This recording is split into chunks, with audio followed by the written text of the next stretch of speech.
শেখ হাসিনা 2000 ছাত্র দলকে হত্যা কেন করেছে? শুধুমাত্র নারী হওয়ার কারণে। পুরুষ হলে সে করতো না এটা। নারী তার আবেগের জোয়ার বেশি, সে হুট করে সিদ্ধান্ত নেয়। আলেমদের ঐক্য শেখ হাসিনার বাঁশ খাওয়ার পর আমরা তারপরে বুঝছি আলেমদের ঐক্য হওয়া দরকার।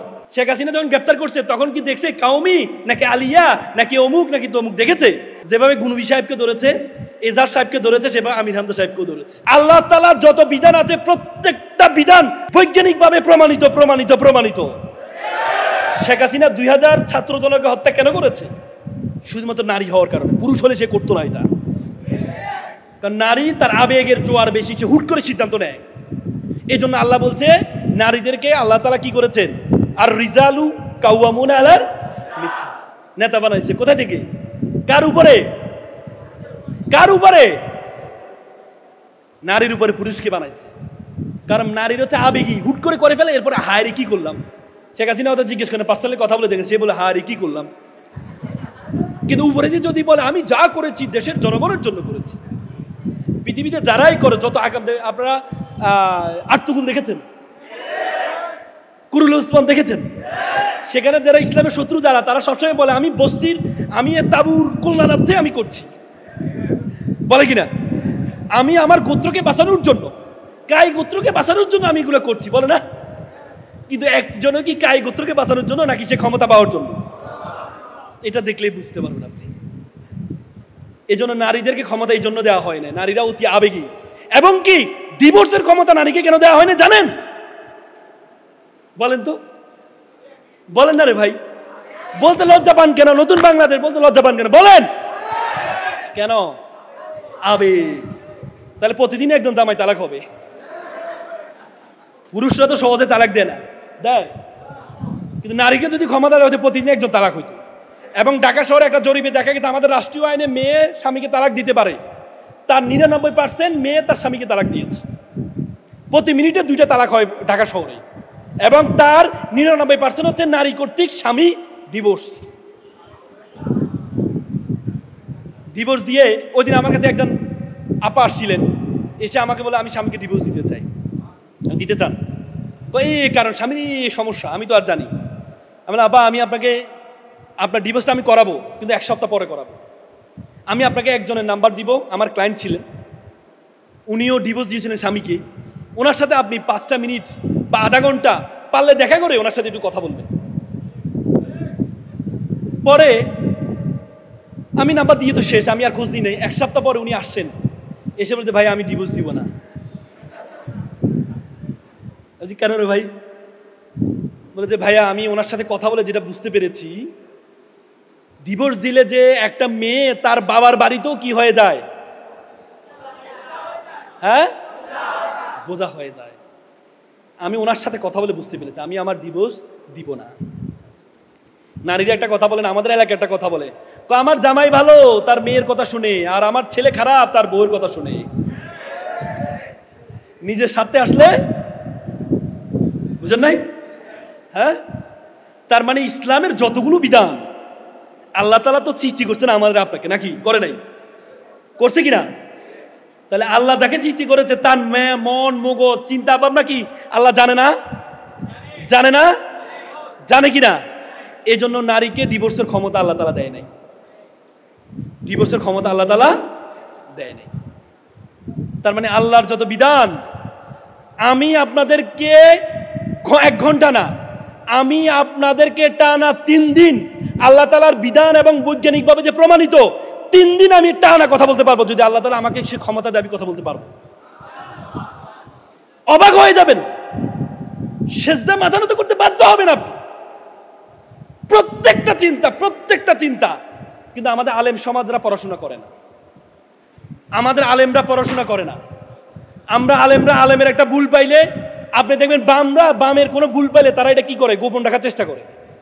আর আমাদের আলেমরা আলেমের ভুল পাইলে কি করে আরো বেশি ভয়ঙ্কর ভাবে নোংরামি করে, কাফের বানায় ফেলে। স্লিপ অফ টাং সাংবাদিক বলেছে কাফের বানায় ফেলছে। এত সহজ কাফের এত সহজ অপবাদ। আল বৌতানু আসাদ মিনাল কাতলে, বলে অপবাদ হচ্ছে হত্যার থেকে নিকৃষ্ট। আপনি হুট করে মানুষকে অপবাদ দিয়ে দিচ্ছেন। ঠিক আছে, সহজ। আজকে মুসলমানের বিরুদ্ধে আজকে যে আফগানিস্তানে পাকিস্তানের সাথে যুদ্ধ হচ্ছে, আজকেও 12 জন পাকিস্তানি সেনা মারা গিয়েছে।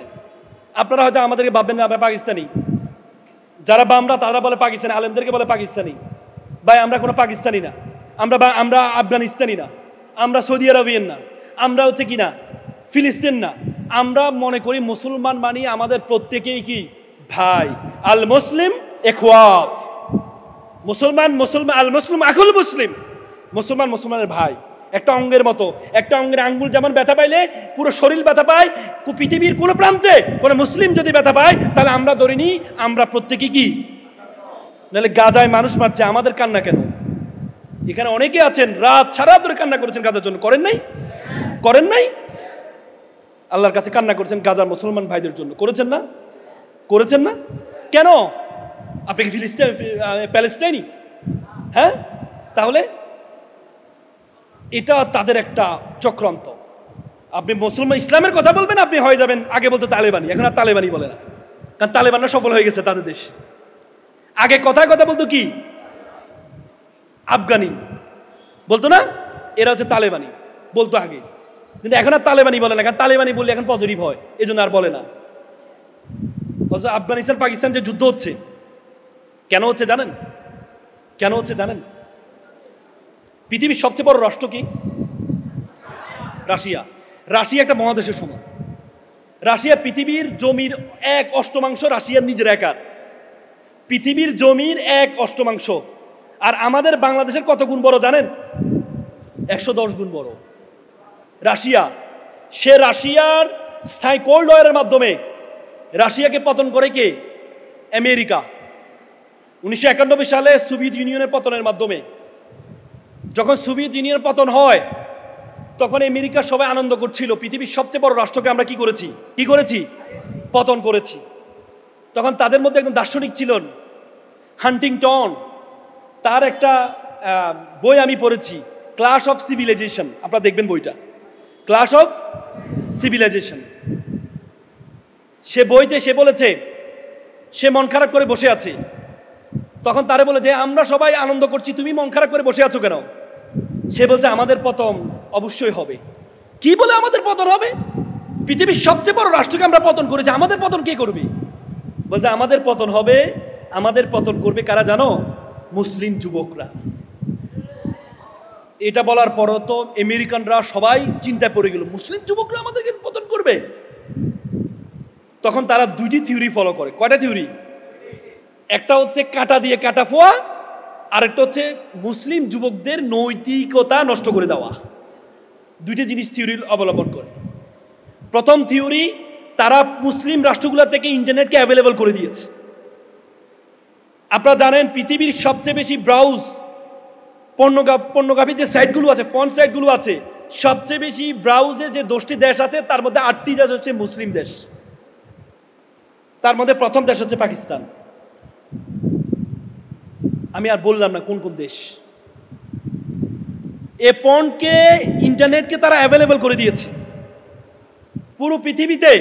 তারা ইন্টারনেটকে অ্যাভেলেবল করে দিয়ে তারা জানে যে যুবক পর্নোগ্রাফি দেখবে, যে যুবক নারীকে দেখবে, সে যুবক কখনো কোরআন হাদিসের সাথে যুক্ত হতে পারবে না।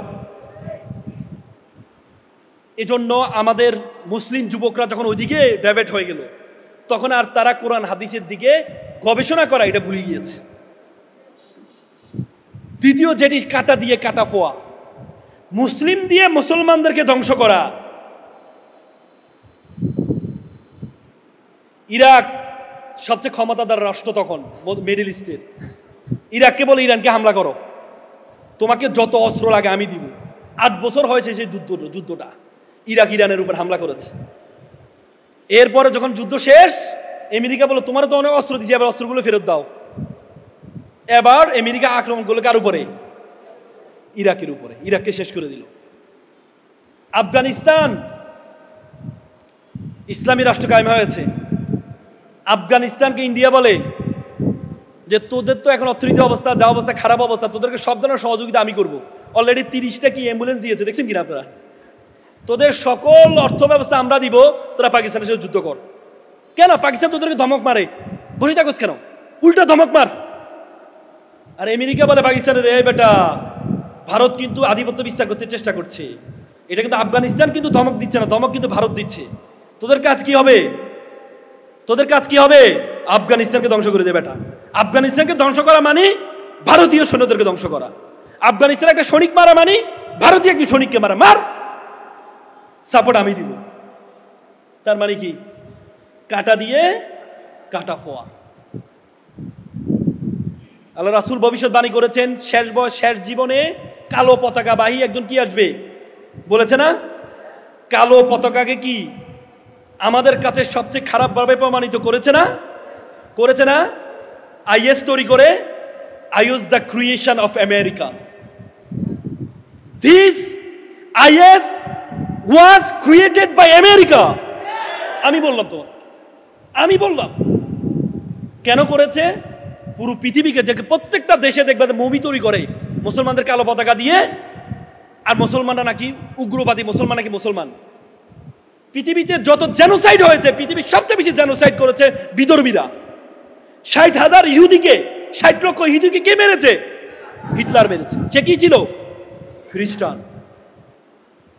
আর বলে ইন্ডিয়ান যত মুভি দেখবেন, সব মুভিতে দেখবেন মুসলমানদেরকে কি আততায়ী বানানো হয়। অথচ মহাত্মা গান্ধীকে কে হত্যা করেছে? শিখ। সে মুসলমান ছিল না। রাজীব গান্ধীকে কে হত্যা করেছে? শিখ। সে মুসলমান ছিল না। এভাবে করে কাটা দিয়ে কাটা ফোয়া। যখন তারা চিন্তা করলো এটা হচ্ছে মুসলিমের অভাব, কালো পতাকা, এখন বাংলাদেশে আপনি একটা কালো পতাকা নিয়ে মিছিল করেন, দেখেন পারবেন কিনা? পারবেন? পারবেন? পারবেন না। কেন? কারণ তারা জানে কালো পতাকা বাহী একটা আসবে, যারা এসে এই যে এখন নতুন যে সাম্রাজ্যবাদ, এই সাম্রাজ্যকে পতন করে নতুন সাম্রাজ্যবাদ তৈরি করবে, ইসলামী সাম্রাজ্যবাদ। এই জন্য এগুলো জানতে হবে ভাই আপনাদেরকে, এগুলো আপনাদেরকে জানতে হবে। আপনারা যদি শুধু মনে করেন শুধু আরবিক, ইংলিশ সবকিছু আপনাদেরকে পড়তে হবে। আরবি ভাষা একটা কি? আরবি ভাষা কি? একটা ল্যাঙ্গুয়েজ, একটা ল্যাঙ্গুয়েজ, একটা ভাষা। আল্লাহ রাসূল যদি বাংলাতে জন্মগ্রহণ করতেন তাহলে কোরআনের ভাষা কি হতো? বাংলা হতো। অন্য যে কিতাবগুলো আছে, কিতাবগুলো কোন ভাষায়? কোনো কিতাব হিব্রু ভাষায় আছে না? আছে না? আর যদি মনে করতো যে আরবি ভাষাই আল্লাহর ভাষা, তাহলে অন্য কিতাবগুলো অন্য ভাষায় দেওয়া হতো না। আলিফ লাম মিম পড়ি না আমরা? পড়েন, আলিফ লাম মিম পড়েন। অর্থ কি? ওয়াল্লাহু আ'লামু ওয়ার রাসূল, নাকি আল্লাহ এবং তার রাসূল ভালো জানেন। আচ্ছা আমাকে আপনি বলেন তো, আরবি ভাষা, আরবি কোরআনটা কখন আসছে? কোরআন যখন আসছে, এমন একটি হাদিস আপনারা কেউ পেয়েছেন কিনা? এমন একটা হাদিস পেয়েছেন কিনা? কারণ এই কোরআনটা যা আসছে, আল্লাহ তো এটা কি আল্লাহ রাসূল এটা প্রচার করতো না? করতো কিনা? প্রচার করতো না? প্রচার করার পরে ইহুদিরা কেউ একজন বলেছে, আমরা তো তোমার আল্লাহ এবং তার রাসূলকে বিশ্বাস করি না, তুমি এমন কি শব্দ ব্যবহার করছো যে শব্দের কোনো অর্থই নাই? কোন হাদিস পেয়েছেন? পেয়েছেন না। তার মানে কি তারা আল্লাহ রাসূলকে বিশ্বাস করে নিয়েছে? হ্যাঁ। কারণ কি জানেন? আল্লাহ রাসূলকে যখন কোরআন দেওয়া হয়েছে তখন ছিল সাহিত্যের যুগ। আমির ও শুআরা ছিলেন, কবিদের সম্রাট ছিলেন। বড় বড় কবিরা এমন কিছু কবিতা তৈরি করত, যে কবিতার শুরুতে এমন কিছু শব্দ বর্ণনা করত, যে শব্দ দিয়ে তার বংশ পরম্পরায় এটা দিয়ে অ্যাড্রেস করা হতো। এবং যে কবিতার শুরুতে এই শব্দগুলো থাকতো, আলিফ লাম মিম, আলিফ লাম র, ওই কবিতাকে সেরা কবিতা বলা হতো। বুঝেন নাই? আমাদের বর্তমানে সেরা কবিতা কি? সনেট বলা হয়। সনেট কি তৈরি করা সহজ? সবাই সব কবি পারবে? তেমনি অবাক হয়ে যেত কাফেররা, যে মুহাম্মদ যাকে আমরা বলেছি সে প্রাথমিক অবস্থা তার কোনো শিক্ষা ছিল না, সে এমন কি কবিতা ব্যবহার করছে, যে কবিতার শুরুতে এমন শব্দ ব্যবহার করছে যে শব্দগুলো আমির ও শুআরারা তৈরি করে। কিভাবে মুহাম্মদ এই শব্দগুলো জানে? আল্লাহু আকবার বলেন না? আপনারা বলেন আল্লাহ রাসূল অশিক্ষিত ছিল, আল্লাহ রাসূল শিক্ষা ছিল না, অনেকে বলে না? আল্লাহ রাসূলকে আল্লাহ তাআলা এই জন্যই প্রথম জীবনে শিক্ষা দেন নাই। আল্লাহ রাসূল যদি শিক্ষিত থাকতেন তাহলে সবাই বলতো যে কোরআন সেটা আল্লাহ রাসূল নিজে তৈরি করছে। বুঝেন না কথা? তার মানে আল্লাহ তাআলা যে কাজটা করেছেন, আল্লাহ জানে এখানে প্রশ্ন কি উত্থাপন হতে পারে। আল্লাহ জানে এখানে প্রশ্ন উত্থাপন হতে পারে কি? যে এটা মোহাম্মদ নিজে তৈরি করছে, কিন্তু তারা তখন অবাক হয়ে যায় মোহাম্মদ এটা তৈরি করার অবস্থা নাই, সে তো তার তো শিক্ষা নাই, তাহলে সে কিভাবে এটা তৈরি করলো? তার মানে এটা মোহাম্মদ যে আল্লাহর কথা বলছে তারা আল্লাহর ছাড়া কারো পক্ষে সম্ভব না এটা তৈরি করা।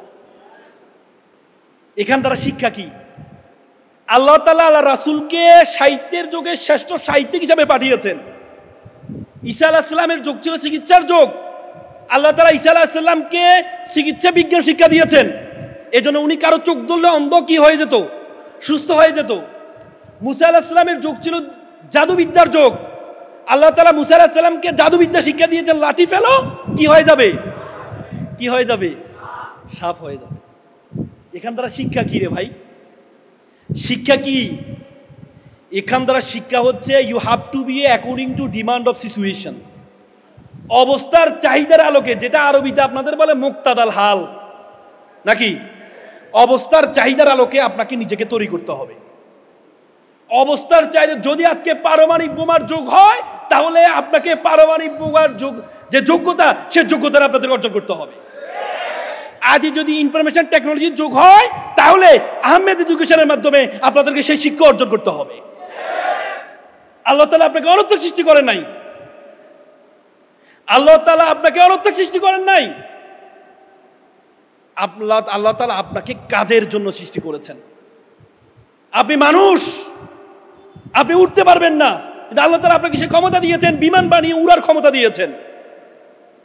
আপনি মানুষ, আপনি মাছের মতো সাঁতার জানবেন না, পানির নিচে থাকতে পারবেন না, কিন্তু আল্লাহ তাআলা সাবমেরিন আপনাকে সে ক্ষমতা দিয়েছে, সাবমেরিনের মাধ্যমে তুমি পানির নিচে যাও।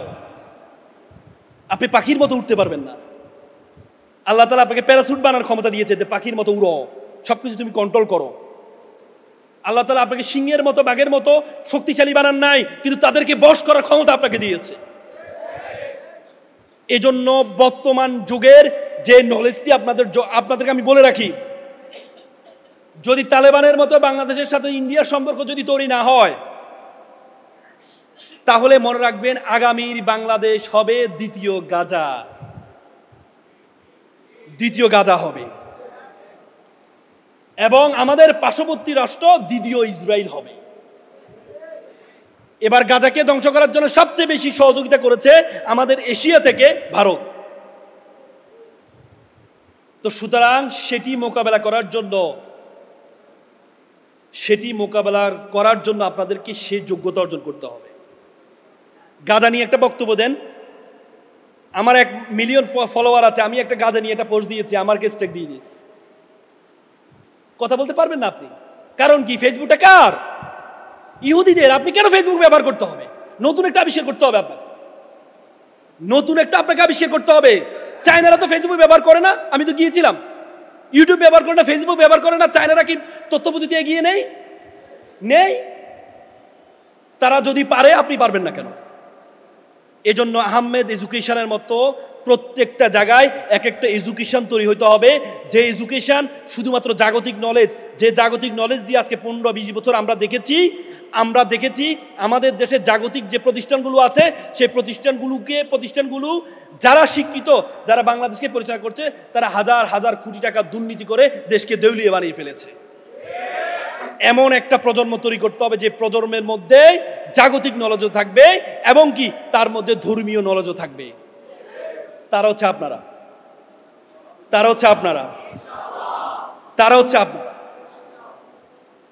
সেজন্য ইনশাল্লাহ বলা হয় তাকে ইনশাল্লাহ 3 ধরনের। একজন ইনশাল্লাহ 3 ধরনের, একটা ইরানি ইনশাল্লাহ, একটা পাকিস্তানি ইনশাল্লাহ, একটা বাংলাদেশি ইনশাল্লাহ। ইরানি ইনশাল্লাহ মানে করবই, আর পাকিস্তানি ইনশাল্লাহ মানে মেবি মে নট বি, করতেও পারে নাও করতে পারে, আর বাংলাদেশ ইনশাল্লাহ মানে করবোই না। ভাই আমার বাসা আপনার দাওয়াত, ইনশাল্লাহ ভাই যাবো, মানে যাবোই না, সে ইনশাল্লাহ হবে। করতেই হবে।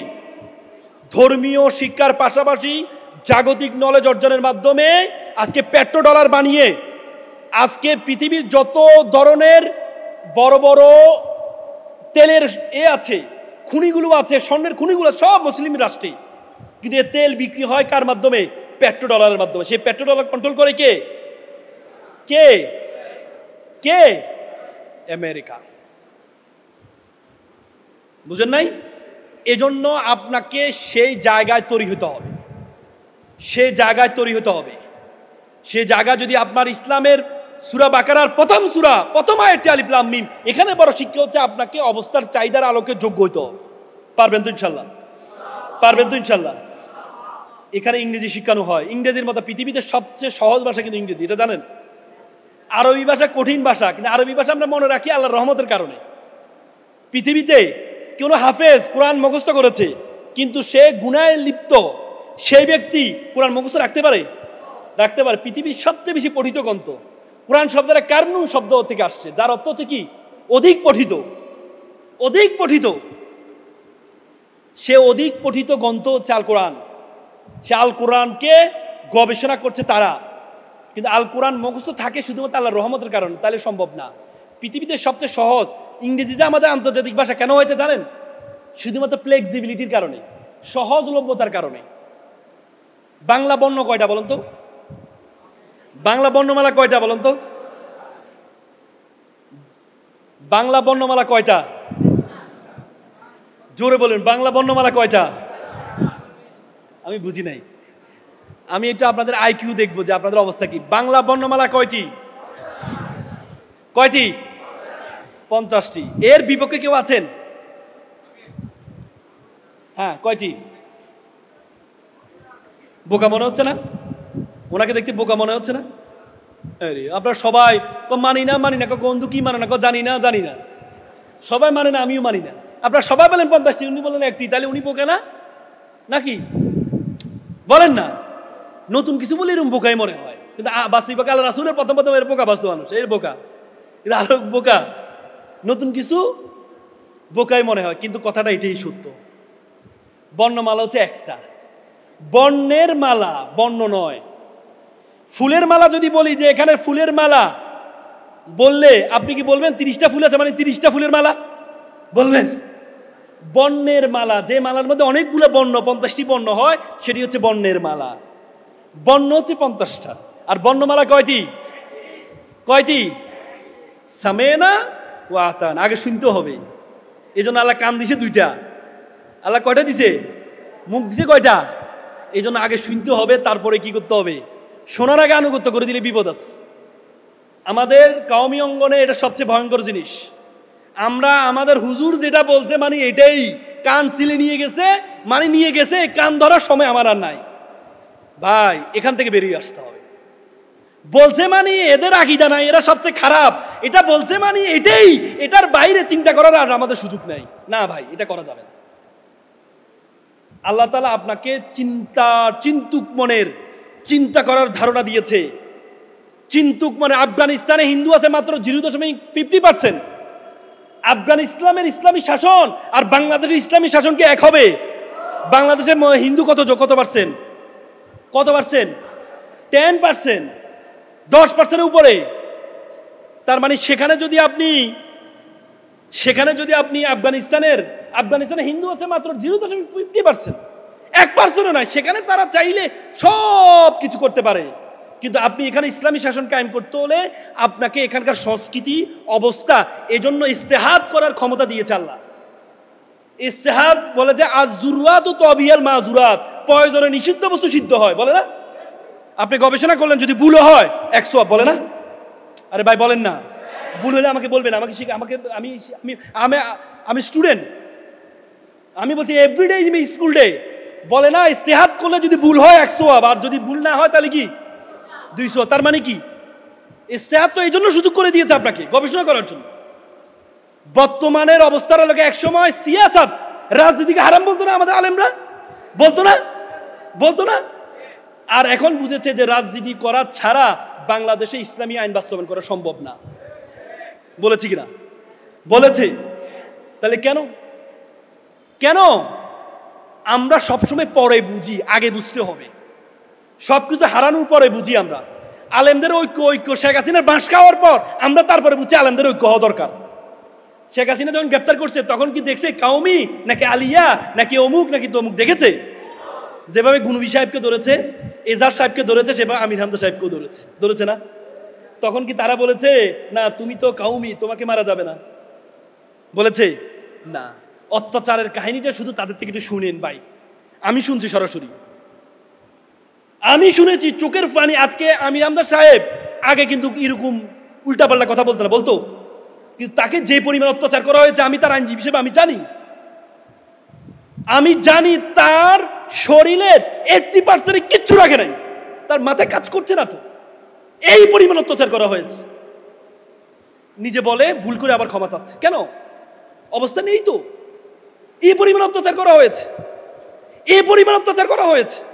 অত্যাচারের কাহিনী শুধু তার থেকে সামনে বসে একটু শুনেন ভাই, একটু শুনেন। আপনারা তো হুট করে একটা কথা বললে তাকে কাফের বানা দিচ্ছেন।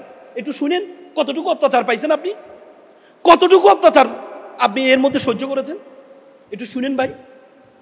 আমরা আলেম সমাজ, আলেম হচ্ছে আমাদের রত্ন। এরা সবাই কওমি আলিয়া সবাই আমাদের রত্ন। এদেরকে আমরা যদি সমালোচনা করি তাহলে একসময়, আমি আবারও বলছি, দ্বিতীয় হাসিনার জন্য আপনাদের অপেক্ষা করতে হবে। এই জন্য ফতুয়া দিয়েন না, এক জায়গায় বসে ফতুয়া দেওয়া দরকার নাই। আপনি হেফাজতের প্রধান হয়েছেন এই জন্য ফতুয়া দিয়ে দিবেন সব জায়গায়, না ভাই, এটা ইসলামের ঐক্য ধ্বংস করে দেবে। এটা করবেন না ভাই, করবেন না। আগুন লাগছে, যে দিক থেকে পারে আগুন নিভাতে হবে। ডানে যাবেন নাকি বামে যাবেন, পিছন থেকে আসবেন নাকি উপর থেকে আসবেন, এই নিয়ে দ্বন্দ্ব করেন না, এই নিয়ে দ্বন্দ্ব করেন না ভাই। নতুন বাংলাদেশ তৈরি করার এখনো সুযোগ, নতুন বাংলাদেশ তৈরি এখনো সুযোগ আল্লাহ তাআলা আমাদেরকে দিয়েছে প্রত্যেককে। প্রত্যেকের ভুলের ঊর্ধ্বে কেউ নয়, আমি সহ। আজকে আমি যতগুলো কথা বলেছি এটার মধ্যে কমপক্ষে 50টা ভুল পাবেন আপনি। যদি আমার 50টা নিয়ে আলোচনা করতে চান তাহলে আপনি 1000 ঘন্টা আলোচনা করতে পারবেন। কিন্তু আমার এখান থেকে যদি একটা শিক্ষা যদি আপনি আলোচনা করতে চান, একটা শিক্ষা নিয়ে যদি আপনি আলোচনা করেন তাহলে এটার জন্য যথেষ্ট।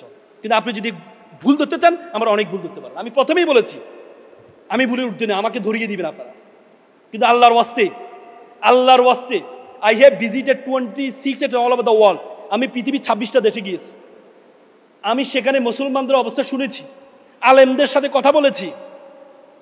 এখনই সুযোগ, পৃথিবীতে আমাদের আলেমদের মতো এত মেধাবী, পৃথিবী এত দেশের মধ্যে আমাদের ছেলেরা কোরআনে ফার্স্ট হয়, তেলাওয়াতে ফার্স্ট হয় না? হয় না? টানা ফার্স্ট হয়। তার মানে কোরআনের তেলাওয়াতে যদি ফার্স্ট হয় তাহলে গবেষণায় আমাদের ছেলেদের থেকে মেধাবী কেউ হইতে পারে না। কিন্তু আমরা তো কেউ একজন আগাইলে আর 5 জনে মিলে টানি। বলে হাডুডু আমাদের জাতীয় খেলা কেন? হাডুডু দেখবেন একজন আগালে 5 জন ধরে রাখে, আবার 5 জন দাঁড়িয়ে থাকলে একজনকে খোঁচা মারে, হা ডু, কিরে ভাই দাঁড়িয়ে এসেছে খোঁচা মারে, হা ডু। এই জন্যই আমরা আলেমরা একজন উঠতে চাইলে একজন টেনে ধরে রাখি না, টেনে ধরে রাখবেন না। আমাদের রত্ন, এক একজন রত্ন। মিজানুর রহমান আজহারি যেমন রত্ন, আমাদের এই কি বলে কুয়াকাটার হুজুরের নাম কি? হ্যাঁ, আমাদের রত্ন হুজুরের নামটা কি? হাফিজুর রহমান হুজুর। আমার খুব ভালো লাগে। এগুলো আমাদের রত্ন। গবেষণা সমালোচনা করবেন না, সমালোচনা কখনো করবেন না। হাফিজুর রহমান হুজুরের বক্তব্য শুনে কত বেনামাজি হয়েছে না? তাহলে সুযোগটা দেন না রে ভাই। আপনি সমালোচনা করলে চিনি উঠবে কিভাবে? আমি তো শুনেছি উনি এক পর্যায়ে রেকর্ডিং করাই বন্ধ করে দিয়েছেন। আর শুধু সমালোচনা করলে আগাইতে পারবে? এক হুজুর আরেক হুজুরের বিরুদ্ধে, কোনো বামের বিরুদ্ধে করে না। এই জন্য আল্লাহর হস্তে আজকে এই প্রতিষ্ঠানে আমি এত কথা বলতাম না। আমি আসলে আমার প্ল্যান ছিল আমি একরকম, সত্যি কথা আল্লাহর কসম, আমি আলোচনা করার প্ল্যান ছিল একরকম, কিন্তু আমি চলে গেছি অন্যরকম। আপনাদেরকে দেখি, শুধু আপনাদের আবেগ দেখি। বিশ্বাস করেন, এই যে আলোচনা, একটা আলোচনা আমার প্ল্যানের মধ্যে ছিল না। আমি চিন্তা করেছিলাম আপনাদেরকে কেরিয়ার নিয়ে কথা বলবো, কিন্তু আপনাদের অবস্থা দেখে আমার কাছে মনে হয়েছে যে আপনারা যেভাবে জ্ঞান নেওয়ার জন্য যেভাবে আগ্রহ দিয়ে পড়ে আছেন, আমি এই জন্যই বুঝি যে কওমি অঙ্গনে হুজুররা আলোচনা করতে এত মজা পায় কেন। কারণ তার ছাত্ররা, মনে রাখবেন, পৃথিবীর বড় বড় টিচারের বড় বড় ছাত্র হয়েছে। জানেন তো এটা? এরিস্টটলের ছাত্র কে ছিল জানেন? কে? প্লেটোর ছাত্র কে ছিল? হ্যাঁ, সক্রেটিসের ছাত্র ছিল এরিস্টটল। সক্রেটিসের ছাত্র ছিল প্লেটোর ছাত্র ছিল এরিস্টটল। মানে বড় শিক্ষকের বড় ছাত্র। এই জন্য আপনারা এত মেধাবী হন। আল্লাহর ওয়াস্তে রাব্বানা আতিনা ফিদ দুনিয়া হাসানাতাও ওয়া ফিল আখিরাত, দুনিয়া এবং আখিরাতে হাসানা, দুইটাকে সমান্তরাল লাগাইতে হবে। শুধু একটা নিয়ে দৌড়ায় চলে যাবেন আর একটা পিছনে পড়ে থাকবে, তাহলে আপনাকে দিয়ে দেশের কোনো উন্নয়ন হবে না। এই জন্য এখানে যারা আছেন প্রত্যেকে চাকরি করার কেউ চিন্তা করবেন না, সবাইকে বলছি কেউ চাকরি করবেন না। আপনাদেরকে এতদিন মাথা ঢুকিয়ে দেওয়া হচ্ছে গরিব থাকো। আল্লাহ রাসূল বলছে কাজ আল ফাকরু ইয়াকুন আল কুফরান, দারিদ্রতা মানুষকে কাফেরের দিকে ধাবিত করে। দারিদ্রতা মানুষকে কাফেরের দিকে ধাবিত করে। আপনি যখন আলী রাদিয়াল্লাহু তাআলা আনহু বলেছে দারিদ্রতা, এটা যদি কোনো মানুষের নাম হইতো তাহলে আমি তারা হত্যা করতাম, কারণ দারিদ্রতায় মানুষ কষ্ট পায়। আর আপনারা বলেন দুনিয়া দুনিয়া দুনিয়া দুনিয়া করো না, আখিরাত আখিরাত করো। আখিরাত করবেন, আখিরাত করবেন, কিন্তু আপনাকে দুনিয়া। আল্লাহ রাসূলের কাছে একজন সাহাবা আসেন, ইয়া রাসূলুল্লাহ আমি চিকনা হয়ে যাচ্ছি, আমার একটা দোয়া পড়ে দেন। আল্লাহ রাসূল তারা দোয়া পড়ে দিল। এরপর সাথে ইয়া রাসূল আমি তো আরো চিকন হয়ে যাচ্ছি। বলছে তুমি কি দোয়া পড়ো? আমি বলি রাব্বানা আতিনা ফিল আখিরাতি হাসানাতা ওয়া কিনা আযাবান নার। এই তো তুমি আখিরাতে হাসানাত, দুনিয়া হাসানাত আগে চাইতে হবে। আগে তো দুনিয়ার হাসানাত চাইতে হবে, তারপরে না আখিরাতের। আগে তো তোমার দুনিয়াতে পাঠানো হয়েছে রে ভাই, তারপরে তোমাকে আখিরাত। পৃথিবীর যত আমাদের ইসলাম ধর্মের যত বড় ইবাদতগুলো আছে, বেশিরভাগ ইবাদত কার জন্য? টাকাওয়ালাদের জন্য। হজ কার জন্য? গরিবের জন্য। যাকাত কার জন্য? কার জন্য? কুরবানি কার জন্য? সাদকা কার জন্য? তাহলে গরিব গরিব থাকো, টাকা কাকে দিবেন? পৃথিবীতে আমি অনেক দেশে গিয়ে খ্রিস্টান দেশে, খ্রিস্টান কোনো বড় ধরনের যে তাদের প্যাগোডাগুলো আছে, কোনো প্যাগোডা টাকা দিয়ে পরিচালনা করা হয় না। রাষ্ট্র দেশে অর্থায়ন করে। আমাদের দেশে কেন প্রতিদিন শুক্রবারের টাকা উঠাইয়ে করতে হবে? রাষ্ট্র পরিচালনা করতে হবে, রাষ্ট্র প্রত্যেকটা মসজিদ পরিচালনা করতে হবে, রাষ্ট্র মুয়াজ্জিনের বেতন দিতে হবে। 5,000 টাকা একটা রিক্সা চালক হতে হবে, মাসে 50,000 টাকা ইনকাম করে। তাহলে একজন মুয়াজ্জিন সারাদিন 24 ঘন্টা সে ডিউটি দেয় মুসলমানে এই মসজিদে, তাকে কেন মাত্র 5,000 থেকে 7,000 টাকা বেতন দেওয়া হবে? এটা আমাদের ধর্মকে অপমান করা হয়, এটা আমাদের ধর্মকে অপমান করা হয়। আজকে এই আলেমদেরকে যারা মসজিদের ইমাম, তাদেরকে একটা প্রাইমারি স্কুলের টিচারের যেমন বেতন হবে, তার চেয়ে ডাবল বেতন কাকে দিতে হবে? মসজিদের ইমাম এবং মাদ্রাসা শিক্ষকদেরকে দিতে হবে, কারণ তারাই আমাদের দেশকে তৈরি করার জন্য। আপনি দেখেন বাংলাদেশে 5 বার দুর্নীতি চ্যাম্পিয়ন হয়েছে। কয়বার? 5 বার। যতজন দুর্নীতি করেছে তার মধ্যে কয়জন দেখবেন আপনার মাদ্রাসা ছাত্র? কয়জন পাবেন? বাংলাদেশ মাদকাসক্ত অ্যালার্মিং হয়ে দাঁড়িয়েছে, কয়জন মাদ্রাসা ছাত্র মাদক গ্রহণ করে? তার মানে বাংলাদেশকে সুন্দর করার জন্য তারা করে। আর আপনি সকল ফলাফল দেন কাকে? যাদের কোনো নৈতিকতা নাই, যাদেরকে টাকা দিবেন 100 টাকা, 99 টাকা খাই ফেলে, তাদেরকে আপনি দেশ তৈরি করার জন্য দেন। এই জন্য আপনাদেরকে প্রত্যেকে এক একজন, আপনি দেখেন আশারে মুবাশশারা যে 10 জন যারা জান্নাতের সুসংবাদ পেয়েছে, তাদের 8 জনই ব্যবসায়ী ছিলেন। কয়জন? আজকে জুবাইর ভাই উনি যদি চাকরি করতেন, হয়তো একটা কলেজের টিচার হইতেন বা বিশ্ববিদ্যালয়ের টিচার হইতেন, কিন্তু তার অধীনে কতজন এখন চাকরি করে? কতজন? 100, 200, সামনে 1000 জন চাকরি করবে। এরকম উদ্যোক্তা তৈরি হতে হবে, এরকম উদ্যোক্তা তৈরি হতে হবে। আল্লাহর রাসূল খাদিজা, আল্লাহ তাআলা আল্লাহর রাসূলকে যত সিদ্ধান্ত, সব সিদ্ধান্ত আল্লাহর পক্ষ থেকে আসে না? খাদিজাতুল কুবরা রাদিয়াল্লাহু আনহাকে কেন বিবাহ করেছেন 40 বছর বয়সে? কিসের জন্য? সেটিও আল্লাহর সিদ্ধান্তে। কারণ ইসলাম প্রচারের জন্য টাকা লাগবে, অর্থ লাগবে, অর্থ লাগবে, সেটি আমাদেরকে শিক্ষা দিয়েছে। এজন্য আপনাদেরকে সম্পদ উপার্জন করতে হবে উইথ মোরালিটি, নৈতিকতা সহকারে। সম্পদ উপার্জন করতে গিয়ে অনৈতিক হওয়া যাবে না, মাহরুম হওয়া যাবে, মানে হওয়া যাবে না। কারণ প্রত্যেকটা ধনীদের সম্পদের মধ্যে কার হক আছে? ওয়াফিয়া মুআলিহিম লিসসাহিলিল মাহরুম, নাকি কি আছে? যারা ধনীদের সম্পদের মধ্যে কার আছে? হক আছে, গরিবের হক আছে। তো সুতরাং আমি আর কথা বলবো না, আমি আপনাদেরকে এইটি বলবো, আপনারা সবাই এক একজন বড় বড় উদ্যোক্তা হবেন, এক একজন এক একটা আহম্মদ এডুকেশনের মতো একটা শিক্ষা প্রতিষ্ঠান দিতে পারবেন তো? পারবেন তো? ইনশাআল্লাহ আগামীর বাংলাদেশ ইসলামের বাংলাদেশ, আগামীর বাংলাদেশ মক্কা মদিনা যে শিক্ষা, রহমত সাকিনা যে শিক্ষার মধ্যে আছে, সেই শিক্ষার বাংলাদেশ। ওকালতি এটা হারাম ব্যবসা, বলি না? বলি না? পৃথিবীতে 3টা পেশা আছে সবচেয়ে আলোচিত, সবচেয়ে সমালোচিত। একটি হচ্ছে পুলিশ, একটি ডক্টর, একটা আইনজীবী। কারণ পৃথিবীতে মানে মানুষের সাথে রিলেটেড প্রফেশন হচ্ছে 3টা, যারা প্রত্যেকটা মানুষের সাথে তার সম্পর্ক আছে। আমার আইনজীবী শিশুও হয়, আমার ক্লায়েন্ট শিশুও হয়, আমার ক্লায়েন্ট যুবকও হয়, বৃদ্ধ হয়, বনিত হয়। কিন্তু একজন শিক্ষক, তার কিন্তু ছাত্র কিন্তু সবাই হয় না, হয় না। তার মানে পুলিশেরও সেম, সকল ধরনের মানুষের সাথে তার এঙ্গেজমেন্ট থাকে। ডাক্তারও সেম, সকল ধরনের মানুষের সাথে এঙ্গেজ। এই জন্য এই তিনটা পেশা সবচেয়ে বেশি আলোচিত, সবচেয়ে বেশি সমালোচিত। আমি যখন কারো পক্ষে দাঁড়াই, বিপরীত পক্ষ যে আছে সে বলে যে মা এর চেয়ে খারাপ মানুষ আর কেউ হতে পারে না। আমি যে কোনো একজন সচিবের পক্ষে একটা মামলা দাঁড়িয়েছিলাম, তো সচিবের ওয়াইফ মামলা আমার সাথে টিকতে পারছে না। তো পরবর্তীতে সে বলতেছে একজন আমাকে ঠেকানোর জন্য একটা ভালো আইনজীবী দরকার। তো সে ওই আমাদের যেখানে গাড়ি রাখে কোর্টে, তো সে জানে যে যাদের গাড়ি আছে তারা মনে বড় আইনজীবী। সে গাড়ির ড্রাইভারদের কাছে জিজ্ঞেস করতেছে কই এখানে ক্রিমিনাল ভালো লয়ার কে আছে। তো ড্রাইভাররা আমার ড্রাইভারকে বলছে ওই ড্রাইভার ওই স্যার হচ্ছে ভালো ক্রিমিনাল লয়ার, উনি ভালো ক্রিমিনাল এই মামলা করে।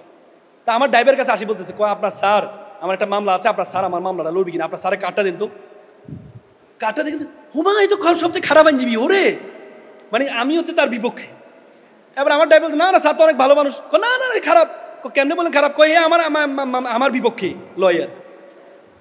এবারে আচ্ছা তোমার একটা কথা বলি, তোমাকে একটা কথা বলি, তুমি তোমার ড্রাইভারকে বলতেছে তুমি একটা কাজ করতে পারো, তোমার স্যারকে বলবে আমার মামলাটা লড়ার জন্য, আমি ডাবল সে যা টাকা দেয় আমার সাবেক স্বামী আমি ডাবল টাকা দিই। তখন বলতে ঠিক আছে আপনি ফোন দেন স্যার। তো পরে সে আমাকে ফোন দিল। ফোন দেওয়ার পর আমার বলতেছে আমি পরিচয় দিব না, আমি বলবো আপনি আমার যে কোনো একটা মামলা, আমার বিপরীত পক্ষ লয়ার, আপনি আমার মামলাটা চালাবেন, আমি আপনাকে ডাবল টাকা দিব। আমি তো গলা শুনেই বুঝে গেছি এটা কে। আমি বললাম দেখেন আমি ন্যায়ের পক্ষে আছি, আমি মিথ্যার পক্ষে নাই, আপনি কে আমি জানি, আমি আপনার মামলা লড়তে পারবো। এটা বলার উদ্দেশ্য হচ্ছে আপনি যখন কারো পক্ষে যাবেন, বিপরীত পক্ষ ধরেন আপনি একটা আসামি ধরতে গেলেন পুলিশ, তখন ওই আসামির পরিবার মনে করেন এই পুলিশের মতো খারাপ কি আর কেউ আছে?